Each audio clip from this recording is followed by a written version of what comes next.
Shocking showdown. U.S. ambassador slams Canada's anti-Trump politicians over boycott. U.S. Ambassador Pete Hoekstra recently delivered a sharp and highly public rebuke of Canadian politicians who have chosen to boycott events or engagements associated with President Donald Trump. Speaking at a high-profile forum, Hoekstra criticized this behavior as performative boycott politics, warning that while such actions may appeal to domestic audiences and generate headlines, they actively undermine the trust and cooperative spirit required for effective diplomacy. He emphasized that symbolic gestures can inadvertently destabilize long-term policy relationships, reminding leaders that international relations require measured, results-focused engagement rather than partisan posturing. This confrontation unfolded against a backdrop of intensifying trade tensions between the U.S. and Canada. On August 1, 2025, President Trump issued an executive order raising tariffs on Canadian goods outside the CUSMA/USMCA trade agreement from 25% to 35%, targeting critical sectors including aluminum, steel, and potash. In retaliation, Canada responded with its own set of counter-tariffs affecting roughly $30 billion in U.S. goods, including popular consumer items such as orange juice, wine, and peanut butter. These reciprocal actions have created uncertainty for businesses, disrupted supply chains, and injected volatility into markets on both sides of the border, leaving producers and exporters scrambling to mitigate financial losses. Amid these tensions, Mark Carney assumed office as Canada's 24th Prime Minister on March 14, 2025.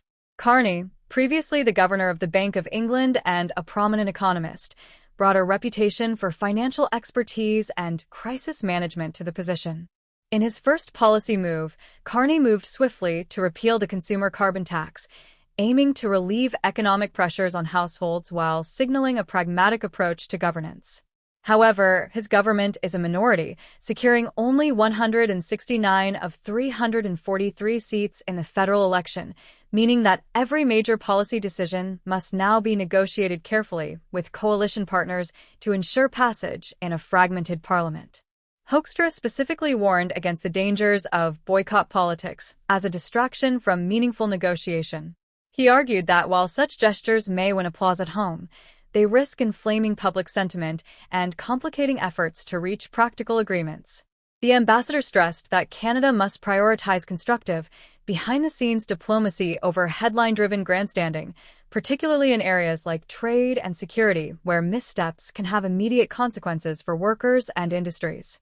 The economic consequences of these escalating tensions are already evident. U.S. exports of distilled spirits and wine to Canada dropped dramatically in the first half of 2025, with spirits falling by 62% and wine by 67% compared to the previous year. In Ontario alone, U.S. alcohol sales have collapsed from over $700 million in 2024 to virtually zero, while Canadian alternatives have seen sales rise by more than 14%. Such shifts highlight the real-world effects of political posturing and trade retaliation, demonstrating how symbolic gestures can ripple through consumer markets and supply chains. The Bank of Canada has publicly acknowledged the economic strain caused by tariffs and uncertainty. Minutes from its July 30, 2025 meeting revealed internal divisions over whether monetary policy alone can sustain growth under these conditions. While the key interest rate remained at 2.75%, some officials questioned its ability to offset supply-side price pressures and labor market challenges, suggesting that further stimulus measures might be necessary if trade disruptions persist. This delicate balance underscores the complex interplay between domestic policy and international tensions, particularly in a minority government context. In the United States, the tariff strategy reflects broader efforts to protect domestic manufacturing, reduce the trade deficit, and address perceived imbalances in cross-border commerce. President Trump has linked these economic measures to broader policy goals, including border security and combating fentanyl smuggling. Yet, these actions also carry costs for American businesses and consumers who rely on Canadian imports, making the situation a high-stakes balancing act for both nations and intensifying the pressure on Canadian leaders to respond judiciously.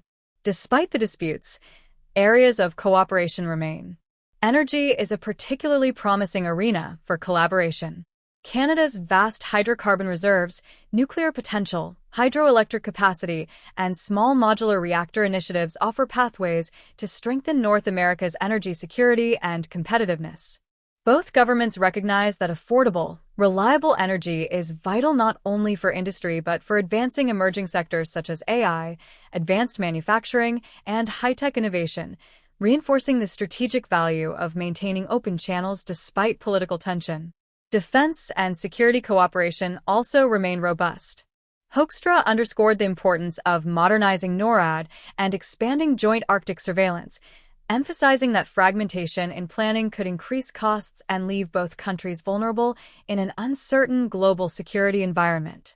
With Russia's Arctic ambitions and China's rising influence in global trade, integrated defense measures between Ottawa and Washington are not optional, they are essential for maintaining strategic stability. Border management and immigration coordination are additional areas requiring careful, nonpartisan attention. Hoekstra highlighted the importance of sustaining intelligence sharing, managing asylum flows, and coordinating border staffing efficiently. He stressed that headline-grabbing disputes should never interfere with the practical, day-to-day operations that ensure secure and effective borders, and that compromise and consistency in this area are vital for maintaining public confidence and safety. Media coverage has also played a notable role in shaping public perception of these disputes. Hoekstra expressed frustration with outlets that oversimplify complex diplomatic negotiations into caricatured anti-Trump narratives, arguing that such portrayals harden public attitudes and make compromise more difficult. He emphasized that substance must take precedence over sensationalism, particularly when decisions have immediate economic and security implications for millions of citizens. Looking ahead, Prime Minister Carney faces the formidable task of translating rhetoric into actionable policy outcomes. Canadians expect tangible results: lower energy costs, industrial relief, and predictable trade conditions. Governing with a minority necessitates careful coalition building and disciplined negotiation, ensuring that sector-by-sector strategies mitigate economic pain while keeping diplomatic channels open. With U.S. policy continuing to shift rapidly, Carney must prepare and act decisively, seizing windows of opportunity to protect national interests while maintaining the long-term resilience of the Canada-U.S. partnership.